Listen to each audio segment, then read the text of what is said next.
इस news के प्रायोजक है Afzan juice. Afzan special basundi, falooda, खजूर जूस, लस्सी, पेंटर चौक, विजापूर वेस्ट, सोलापूर।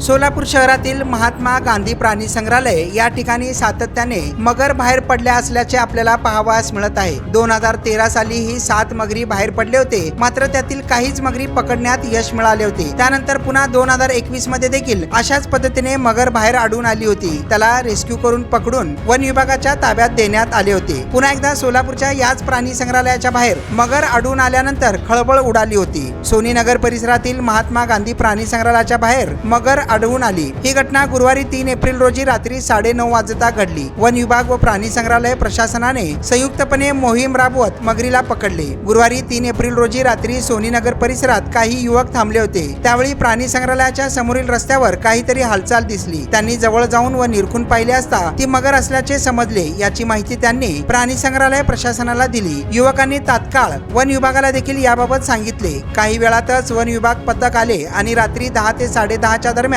वन विभाग व प्राणी संग्रहालय प्रशासनाने मोहीम राबवली। कॅच पोल मगर पकडण्याचे विशिष्ट असे यंत्र वापरून मगर पकडण्यात आली होती। मगर सुमारे 3 फूट लांबीची होती। यापूर्वीही 2021 मध्ये सापडलेली मगर ही जवळपास 3 फूट लांबीचीच आढळून आली आहे। प्राणी संग्रहालय जवळच असल्याने मगर तेथून आली का? युवकांना दिसलेली मगर ही बाहेरून आली होती का? परिसरात दलदलीचा परिसर असून तिथले पाणी कमी झाल्याने मगर बाहेर पडली का? किंवा काही वर्षांपूर्वी प्राणी संग्रहालयातून मगरीचे पिल्ले बाहेर पडली होती, त्यापैकी आहे का? अशा शक्यता वन्यजीव प्रेमींकडून वर्तवण्यात येत आहेत।